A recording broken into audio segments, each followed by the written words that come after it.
My sister told, if you refuse to babysit 5 kids, don't show up. Our parents took her side. I answered, then my $18,000 wasn't invited to Christmas either. I scrapped all the travel plans with my sister's family. My phone blew up. My sister said, if you won't babysit 5 kids, don't come.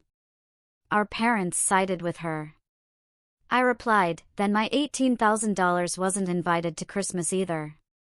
I canceled all the travel plans with my sister's family. My phone exploded. I never thought money could be weaponized quite like this, but here we are. My name doesn't matter, but what I did certainly does. This story begins 3 months before Christmas when my older sister, Veronica, dropped what she thought was a casual request into our family group chat. Hey everyone! So excited for Christmas in Colorado this year. Quick thing, just need someone to watch the kids on Christmas Eve while Brad and I hit the slopes. Shouldn't be more than 5 or 6 hours. Thanks. 5 kids. She has 5 children ranging from 10 months to 11. Their names are Mason, Ruby, Owen, Chloe, and Landon. I love them dearly, but babysitting that crew is essentially running a small daycare while preventing a house fire. I was the first to respond. Veronica, I'm coming to relax and spend time with family, not run a daycare operation. 3 dots appeared and disappeared on my screen for what felt like an eternity. Finally, her response came through. Wow. Okay, I guess we know where your priorities are. Family helps family, but whatever. My mother, Diane, jumped in immediately. Sweetheart, it's just a few hours. Veronica and Brad never get time alone together. That's when my blood pressure started climbing. Veronica and Brad take regular date nights. They just returned from a weekend getaway in Napa Valley 2 weeks prior based on the 17 Instagram stories I'd been subjected to. Meanwhile, I work 60-hour weeks as a financial consultant and hadn't taken a vacation in 8 months. Mom, I'm taking vacation days to be there. I'd like to actually enjoy Christmas, not spend it wiping noses and breaking up fights. My father Roger chimed in next. Your sister does a lot for this family. The least you could do is help out for one afternoon. A lot for this family. I'd been the one who paid for their 20th anniversary cruise. I'd sent money when Dad's business hit rough patches. I covered Veronica's emergency dental work 2 years ago when her insurance fell through, but apparently none of that counted when she wanted a free babysitter. The messages kept coming. Veronica's next text made my jaw clench. You know what? If family isn't important enough for you to spend a few hours with your nieces and nephews, maybe you shouldn't come at all. We don't need negative energy ruining Christmas. I stared at my phone, reading those words over and over. 18 years of being the responsible one, the reliable one, the one who always helped out, and this was what I got, an ultimatum. My fingers hovered over the keyboard. I could back down, apologize, agree to babysit. That's what the old me would have done. But something inside me snapped. Let me make sure I understand this correctly.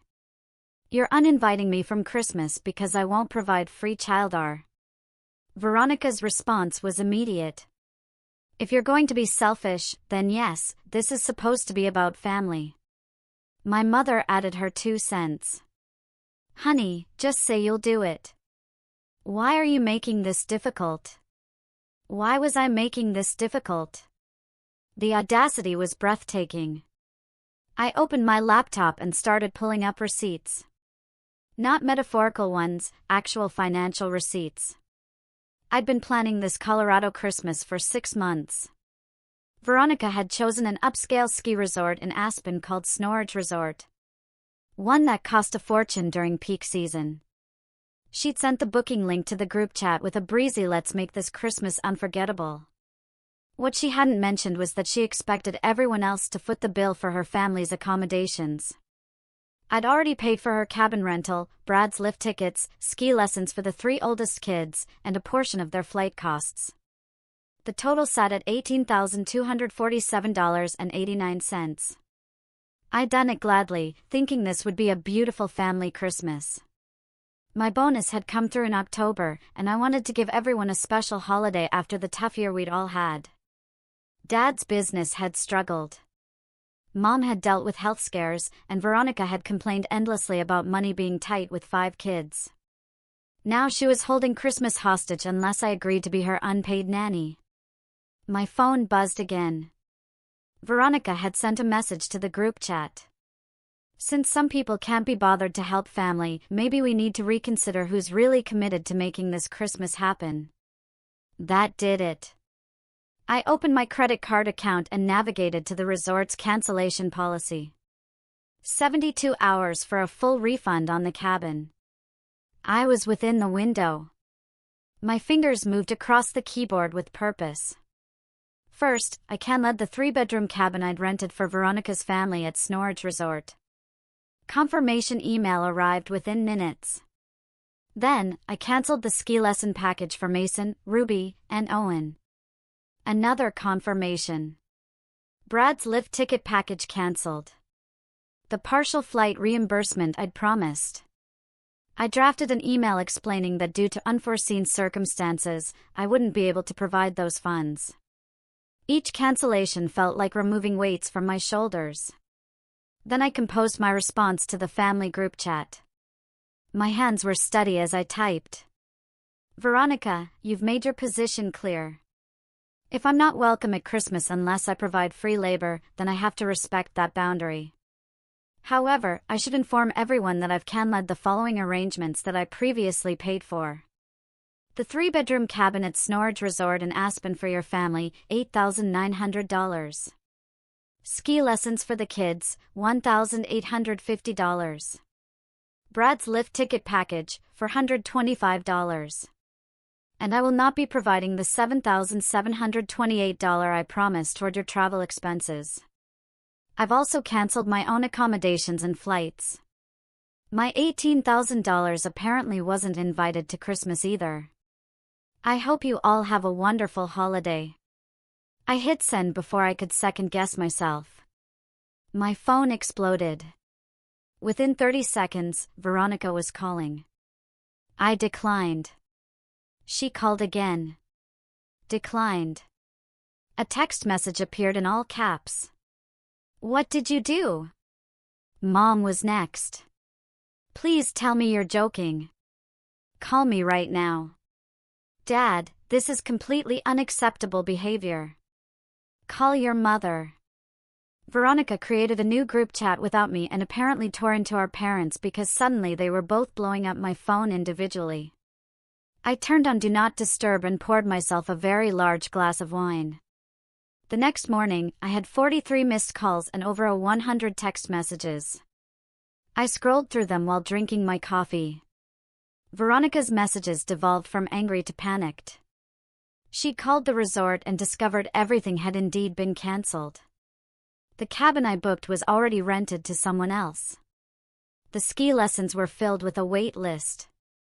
Christmas week in Aspen doesn't have last-minute availability. You've ruined Christmas for your nieces and nephews. How can you be so cruel? Do you have any idea how much this is going to cost us now? We can't afford this. Mom and Dad are devastated. I hope you're happy. Mom's messages were a mixture of disappointment and desperate. Please. Please, sweetheart. This has gotten out of hand. Let's talk about this like adults. Your father and I are very upset. Family doesn't treat family this way. Veronica is beside herself. Think about the children. Dad's messages were shorter and angrier. Your behavior is disgraceful. You will apologize to your sister and fix this immediately. I didn't raise you to be vindictive. This is not how our family operates. I sipped my coffee and felt absolutely nothing. Maybe that should have worried me, but it didn't. Around noon, my phone rang from an unknown number. I answered out of curiosity. Finally. Jesus Christ. Do you know what you've done? Veronica's voice was shrill enough to shatter glass. I believe I clearly outlined what I did in my message yesterday. You can't just cancel everything. The kids are crying. Mason keeps asking why Aunt Sarah is mad at him. The guilt trip might have worked before, but I'd had 12 hours to think about this.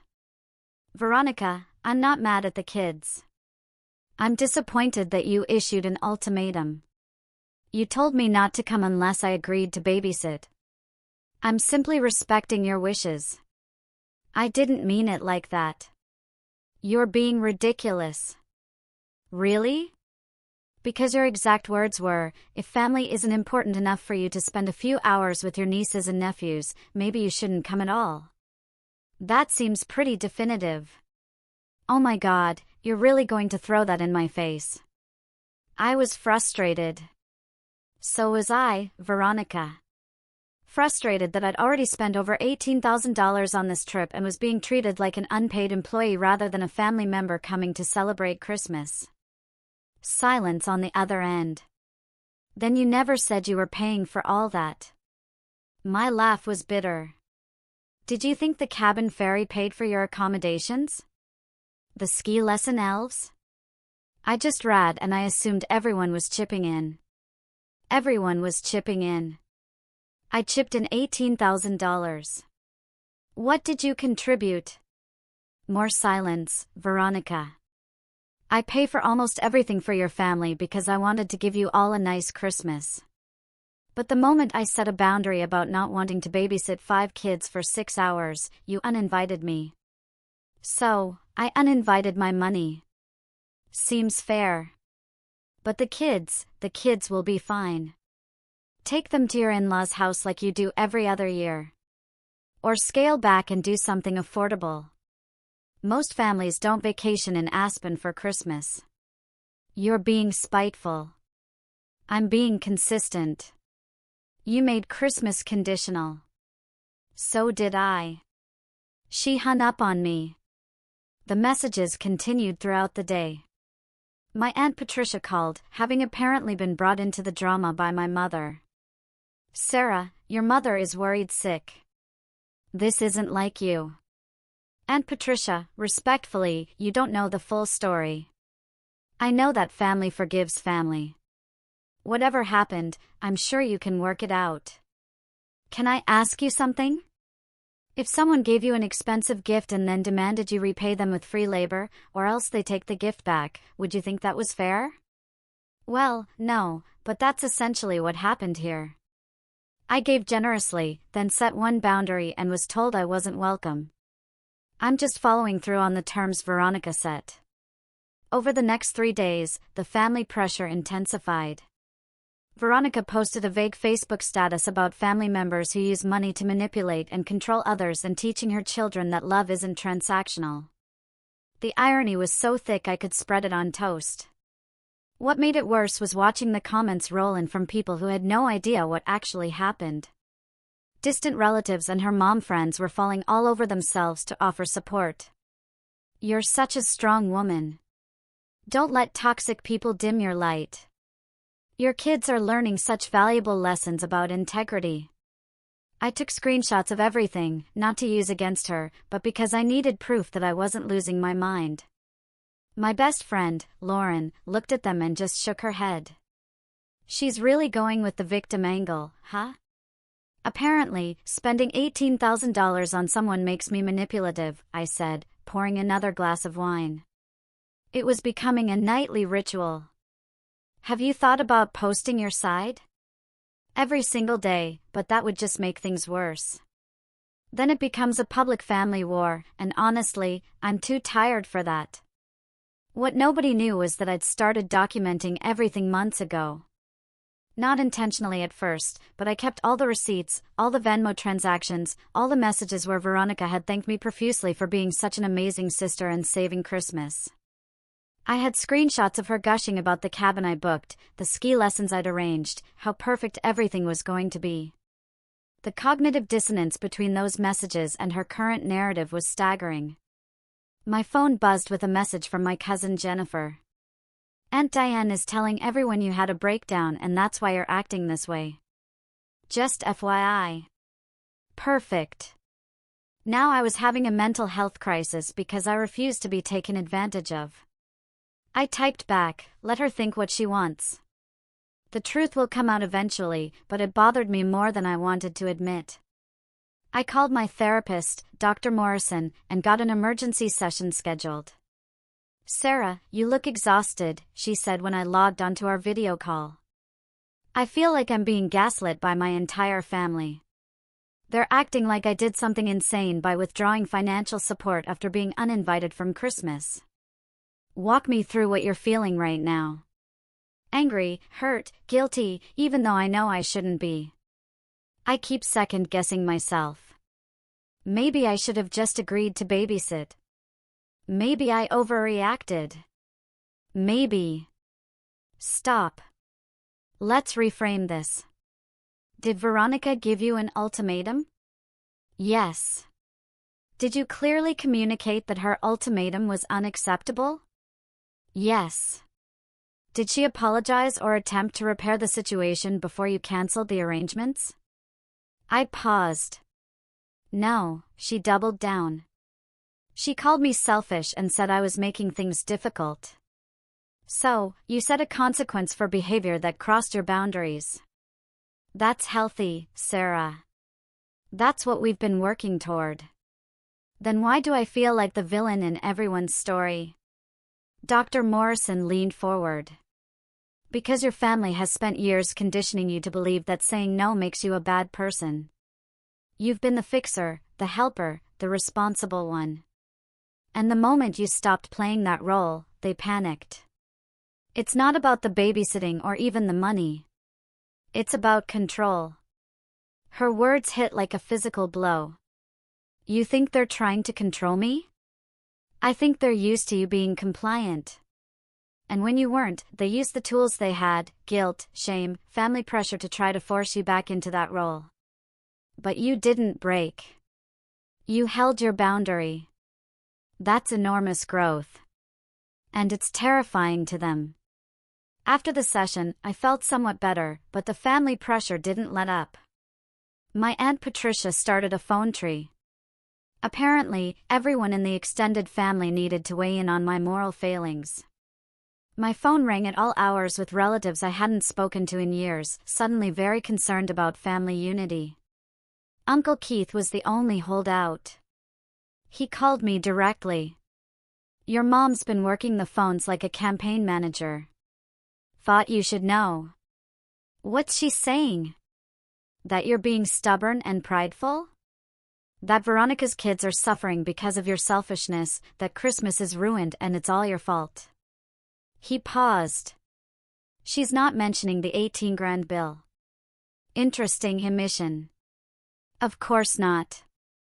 That would make me look reasonable. For what it's worth, Sarah, I think you did the right thing. Veronica's been coddled her whole life. Maybe this is the wake-up call she needs. Everyone keeps saying I'm teaching her a lesson. I'm not trying to teach anyone anything.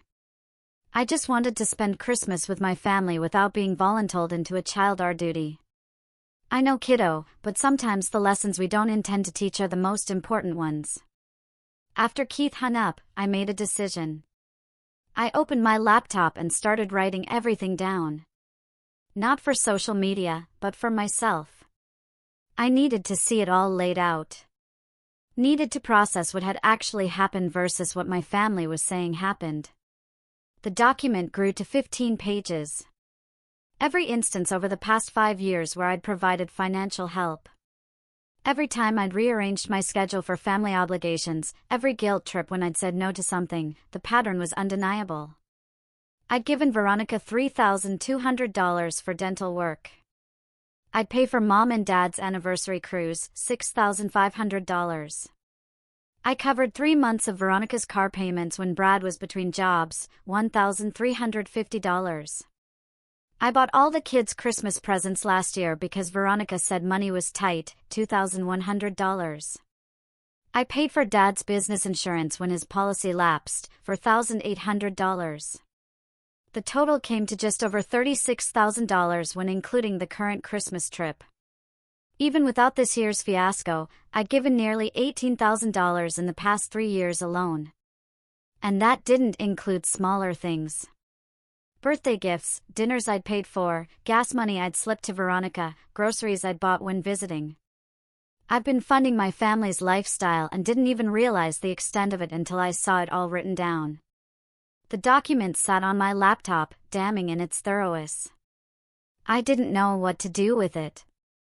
Showing it to my family felt like throwing a grenade into an already burning building, but keeping it to myself meant continuing to be painted as the villain. My work colleague, Michelle, noticed I was distracted during a meeting. Over lunch, she asked what was wrong. I gave her the abbreviated version. Her eyes got wider with each detail. Sarah, that's financial abuse. What? No, they're my family. They don't mean they're taking advantage of you repeatedly. And when you finally said no, they punished you for it. That's textbook manipulation. She pulled out her phone and showed me an article about family financial dynamics. Read this tonight. I think you'll see some familiar patterns. That evening, I read the article, then 3 more. Then a whole book about family systems and enrichment. Every page felt like it was describing my life. The overfunctioner who compensates for everyone else. The family that enables dysfunction by having one member constantly rescue them.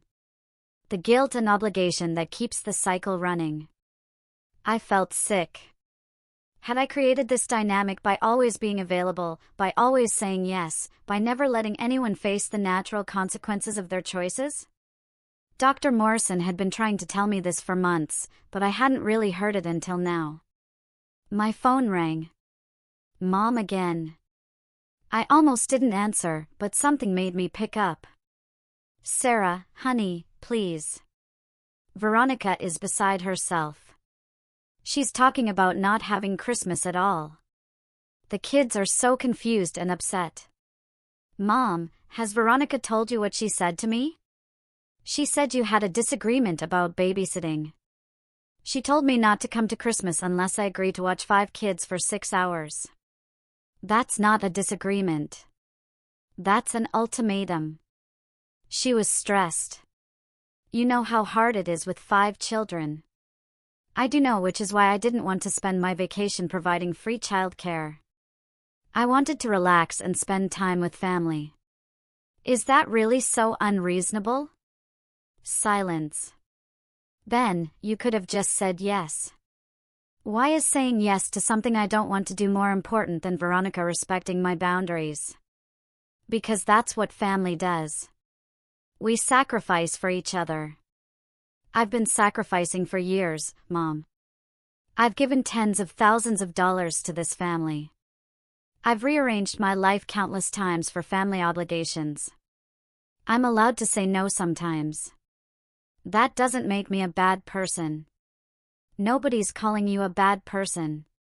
Really?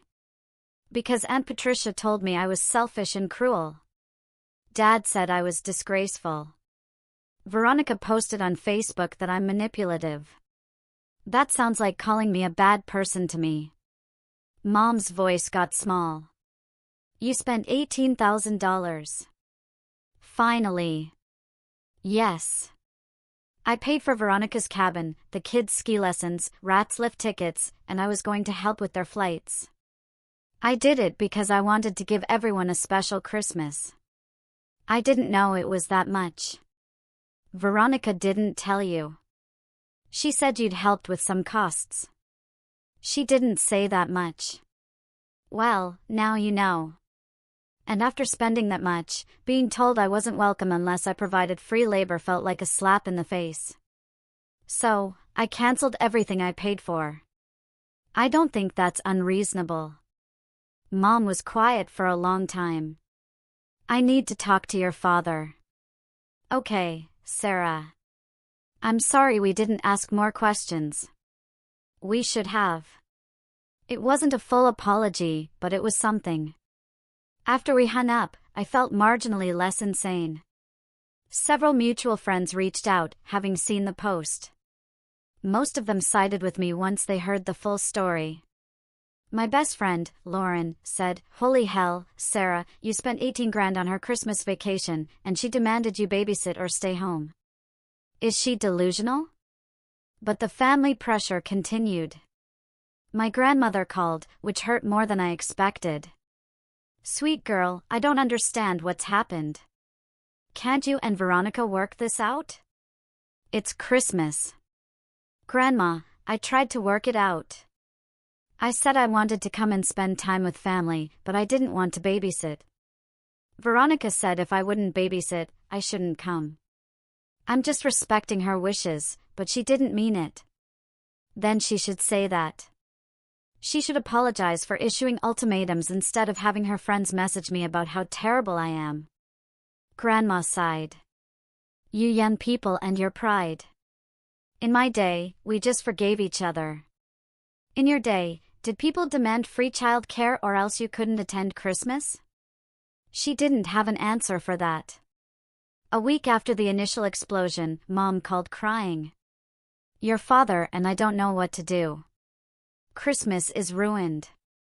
Veronica can't afford to book anything now, and she's saying she won't come to our house because she's too embarrassed. We're going to be alone on Christmas because our daughters can't get along." The guilt washed over me in waves. This was exactly what I've been afraid of, but I forced myself to stay firm. "Mom, I love you, but this situation isn't my fault." I set a reasonable boundary, and Veronica responded by uninviting me from Christmas. If she'd simply said, "Okay, I'll find another babysitter," we wouldn't be here. Instead, she chose to make Christmas conditional on me providing free child care. That's on her. But you can let everything. That was extreme, was it? She uninvited me. Why would I continue paying for a trip I'm not invited to? You know, she didn't really mean it. Then she should have said so. She should have apologized immediately. Instead, she doubled down and told me I was selfish. "Mom, I'm allowed to take a vacation and not work during it." That's literally what vacation means. You're being stubborn. Maybe, but I'm also being consistent. If Veronica wants to apologize and admit she was wrong to issue an ultimatum, I'll consider discussing this further. Until then, I'm spending Christmas at a spa resort in Arizona. I've already booked it. Mom gasped. "You're going on vacation by yourself while your family falls apart." "I'm going on the vacation I already planned to take. Just in a different location with people who actually want me there." The silence on the other end was deafening. Finally, Mom said quietly, "I don't know who you are right now. I'm someone who finally learned that generosity doesn't mean being a doormat. I love you, Mom. Merry Christmas." I hung up before she could respond. The week before Christmas, Brad called. This surprised me. Brad usually stayed out of family drama. "Sarah, look, I don't have a dog in this fight, but Veronica is miserable. The kids keep asking about Colorado. Can we please figure something out?" "Brad, I appreciate you calling, but Veronica needs to understand that she can't demand things from people and then get angry when they decline. I was happy to pay for the trip. I was excited about it, but being told I'm not welcome unless I babysit crossed a line." She was just stressed. 5 kids is a lot. I'm aware, which is why I didn't want to spend my vacation babysitting all 5 of them while you guys went skiing. It wouldn't have been that bad. "Brad, your 10-month-old requires constant supervision. Your 3-year-old is potty training. Your 6-year-old has more energy than a nuclear reactor. Your 9-year-old is in a phase where she argues about everything. And your 11-year-old would spend the entire time on his tablet ignoring me. Respectfully, it would have been a nightmare." He was quiet for a moment. "Okay, that's fair. But couldn't you have just said no without canceling everything?" "I did say no. Then Veronica uninvited me from Christmas. At that point, why would I pay for her vacation? Because it was a gift. Gifts don't come with conditions, Brad. The moment she made my attendance conditional on babysitting, it stopped being a gift and started being a transaction. Jesus, Sarah, you've really thought this through, haven't you? You've had 3 weeks and several hundred angry messages to think about it. Yes, he sighed heavily. For what it's worth, I told Veronica she shouldn't have sent that message, but she's proud. She's not going to apologize. Then she's going to stay uninvited to Christmas. Those are her choices. You're both being stubborn. Maybe, but only one of us issued an ultimatum. Brad hung up shortly after and I heard nothing from that side of the family for several more days. The silence was almost worse than the bombardment of messages.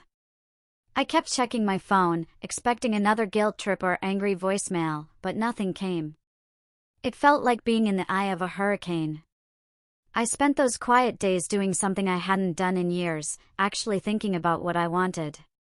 Not what my family needed, not what Veronica expected, but what would make me happy. The realization was startling. I'd spent so much of my adult life being the responsible one that I'd forgotten how to be anything else. My work had suffered over the past month. I'd been distracted in meetings, short with clients, unfocused during presentations. My boss, Catherine, called me into her office one afternoon. Sarah, you're one of my best consultants, but lately you've been off your game. Is everything all right? I considered lying, but I was too exhausted. Family issues. It's been complicated. Do you need some time off? We can redistribute your accounts temporarily. Actually, I'm taking Christmas week off. I think that'll help. Catherine studied me carefully. You know, I've worked here for 20 years. And the people who burn out aren't usually the ones who take too many vacations. They're the ones who never say no to anything. Not to work, not to family, not to anyone. They give until there's nothing left. Her words echoed Dr. Morrison's. How many people could see what I've been blind to? I'm working on that, I said quietly. Good, because you're too valuable to lose to burn out. Take your vacation. Turn off your phone. Let your family figure their own stuff out for once. After leaving her office, I made another decision. I called the resort in Sedona and upgraded my room to a suite. I booked extra spa treatments. I made reservations at the fanciest restaurant in town. If I was going to be the villain in my family story, I might as well enjoy myself. The guilt tried to creep in. All that money I was spending on myself could go to helping Veronica. But then I remembered I'd already given her $18,000. And before that, thousands more. I'd sacrificed countless vacations, postponed my own dreams, lived in a smaller apartment than I could afford because I was always sending money to family. When was it going to be enough? When was I allowed to choose myself? My younger self would have been horrified by these thoughts. I've been raised to believe that family came first, always. That being selfish was the worst thing you could be. That love meant sacrifice. And sacrifice meant saying yes to everything. But somewhere along the way, that belief system had turned me into an ATM with legs. I thought about all the times I'd said yes when I wanted to say no. The family reunion I'd paid for when I was saving for a down payment on a house. The time I'd work trip to babysit when Veronica's regular sitter fell through. And I'd lost a major client because of it. The countless dinners and holidays where I picked up the check while everyone else conveniently forgot their wallets. The resentment I'd been suppressing for years bubbled up like acid. I'd been so focused on being the good daughter and good sister that I'd let myself become a doormat. And the worst part, I'd done it willingly. I trained them to treat me this way. That realization was both liberating and devastating. I called Lauren that night. She answered on the first ring as always. Talk to me. You sound weird. I think I've been enabling my family's dysfunction for my entire adult life. Congratulations. You've reached the acceptance stage of grief. What gave it away? Lauren, I'm serious. I've spent over $36,000 on them in 3 years. I've rearranged my life constantly to accommodate them. I've made myself smaller so they could be comfortable. And the moment I set one boundary, they attacked me. I know, babe. I've been watching you do this for years. I've tried to say something, but you always defended them. Why didn't you push harder? Because you weren't ready to hear it. You had to get here on your own. I swallowed hard. Do you think I'm a bad person for canceling the trip? No. I think you're finally learning to value yourself. It's about damn time. Everyone else thinks I'm terrible.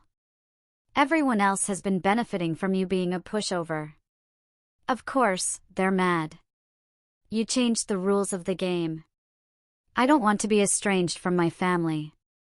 Then they need to meet you halfway. Real relationships are bidirectional, Sarah. You've been giving for years. Let them give for once. Let them show up for you. After we hung up, I sat in the dark and cried. Not from sadness, but from the sheer exhaustion of carrying everyone else's burdens for so long, and from the fear of what came next. Would my family actually change? Or would this permanently fracture our relationships? I didn't have answers. All I knew was that I couldn't go back to the way things were. Even if that meant losing them, I couldn't sacrifice myself anymore. 2 days before I left for Sedona, a package arrived at my door. Inside was a children's drawing.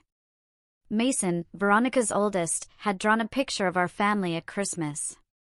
In the drawing, I was standing apart from everyone else, separated by a large gap.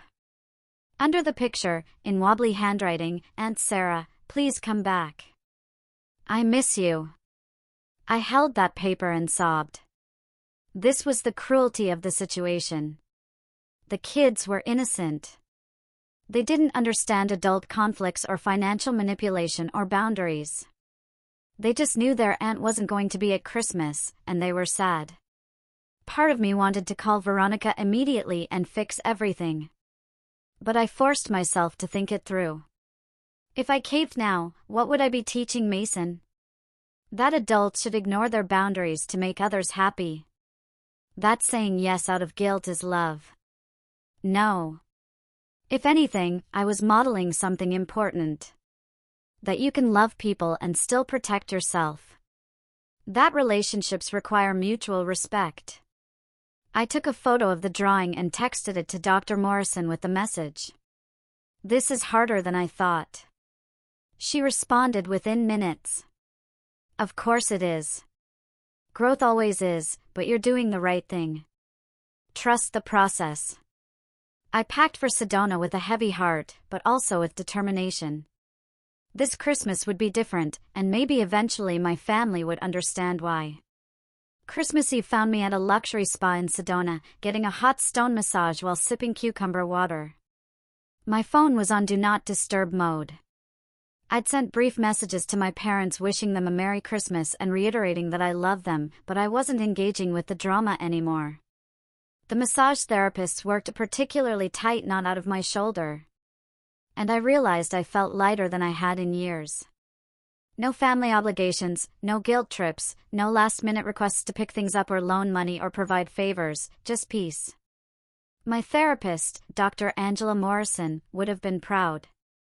We'd spent the last year working on my boundary-setting issues.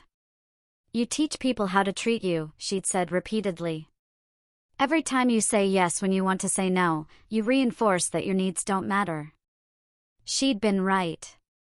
Christmas morning, I turned my phone back on. Over 300 messages had accumulated since I'd last checked. I almost turned it right back off, but curiosity won.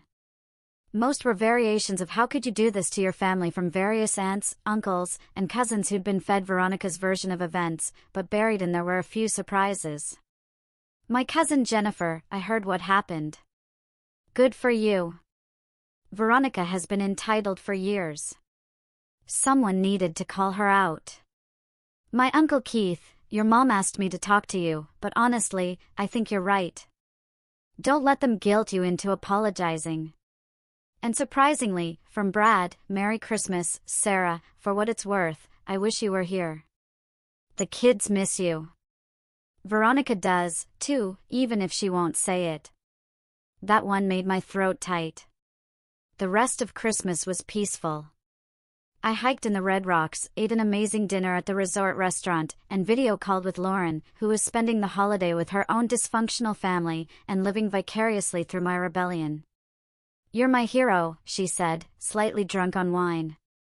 I've been letting my brother guilt me into hosting every holiday for 5 years. You've inspired me to say no next year. Say no now, I told her. Trust me, it gets easier. The week after Christmas, my parents called together. This felt ominous. Sarah, honey, we need to talk about what happened. Mom began. Okay. Your father and I have been discussing this and we think you owe your sister an apology. Do you also think she owes me one? Dad spoke up. She was stressed and said something she didn't mean. You took it too far by canceling everything. Dad, she uninvited me from Christmas. How is respecting her wishes taking it too far? You know what she meant? Actually, I don't. Her words were very clear. If I wouldn't babysit, I shouldn't come, so I didn't come. And I didn't pay for a trip I wasn't invited to. That seems logical to me. Mom jumped in. But it was spiteful. You knew she couldn't afford Christmas without your help. Then maybe she shouldn't have bitten a hand that was literally feeding her entire family's vacation. Mom, I spent $18,000 on this trip. Do you know how much money that is? Money isn't everything, Sarah. You're right. It's not. But apparently 6 hours of free babysitting was worth more than $18,000 and my presents at Christmas. That's the valuation Veronica put on things, not me. Silence. Finally, Dad said, we raised you better than this. You raised me to stand up for myself and not let people take advantage of me. That's exactly what I did. You're twisting this. I'm really not. Look, I love you both. I love Veronica and the kids, but I'm not going to apologize for setting a boundary and following through when that boundary was disrespected. If Veronica wants to have a conversation about this, I'm open to it, but it needs to be an actual conversation, not a guilt trip about how terrible I am. She's your sister, Mom said softly. I know, and I miss her, but she's the one who made Christmas conditional. I just took her at her word. The call ended shortly after with neither side budging. New Year's came and went. I spent it at a friend's party surrounded by people who thought my Christmas rebellion was hilarious and justified. It felt good to be around people who didn't make me feel guilty for having boundaries. But late that night after I got home, my phone buzzed. A text from Veronica. We need to talk. My heart rate picked up. I typed back, okay, when now can you call me? I took a deep breath and dialed her number. She answered on the first ring. Hey, I replied. Silence stretched between us. I've been thinking a lot about what happened, Veronica finally said. And I talked to Brad and my therapist. I've been seeing someone for a few months now, trying to work through everything. You're seeing a therapist? Started in November. Postpartum depression after Landon was born. It never really went away, and I just kept pushing through. It's been rough. My anger softened slightly. I didn't know. I didn't tell anyone. I was embarrassed. She paused. My therapist said I've been using the kids as an excuse to avoid dealing with my own stuff and that I've been taking advantage of you for years. I didn't know what to say. She's right. Veronica continued. You've always been the one to bail me out. The dental work, the anniversary cruise for Mom and Dad, this Christmas trip. You never asked for anything and I just kept taking. And when you finally set a boundary, I lost my mind. Veronica, let me finish. Please. Her voice cracked. I was so stressed about everything. Money's tight. Brad's job is uncertain. The kids are overwhelming and I'm drowning. When you said no to babysitting, it felt like you didn't care. Like you were abandoning me when I needed help. That's not. I know. I know that's not fair. You were taking a vacation. You were allowed to relax. But in that moment, all I could think was that if you really loved me, you'd help me.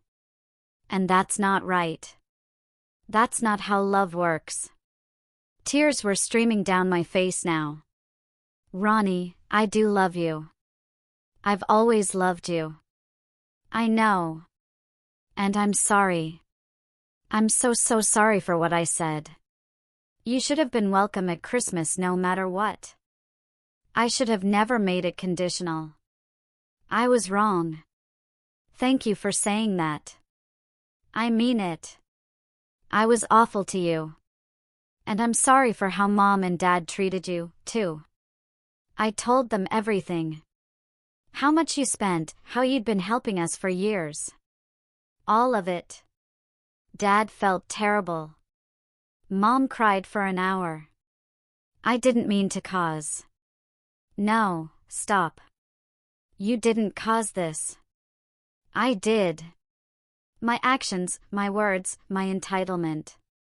This is on me. She took a shaky breath. I don't expect you to forgive me right away. I know I hurt you, but I want to try to fix this if you let me. I wipe my eyes. I miss you. I miss you, too much. The kids ask about you constantly. Mason wrote you a letter apologizing for making you mad. It's heartbreaking.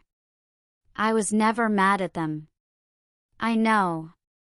I explained that to them, but they're kids. They don't really understand adult drama. Thank God. We talked for 2 more hours. Really talked about her depression, about my feelings of being taken for granted, about how our family dynamics had always cast me as the responsible one and her as the one who needed help. It was honest and painful and necessary. By the end, we'd agreed to family therapy together. Both of us needed to learn better communication and healthier boundaries. For what it's worth, Veronica said before we hung up, Brad said you were right about the babysitting thing. 5 kids for 6 hours would have been a disaster. He apologized for not backing you up. I laughed. Brad's a good guy. He is. He's also terrified of you now. He said you're scarier than he thought when you're pushed. Good. Maybe he'll help you hire an actual babysitter next time. Already done. We found a great service that does ski resort childcare.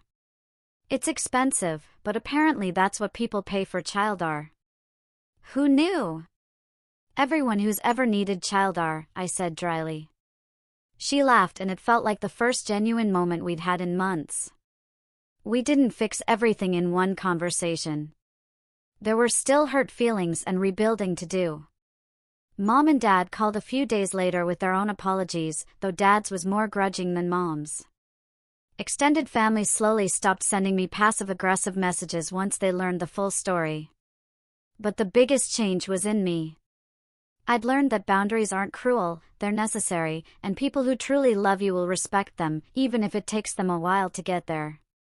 Veronica and I rescheduled our Christmas celebration for March. Just the immediate family, no skiing, no elaborate resort. Mom's hosting at her house. I'm bringing dessert and wine.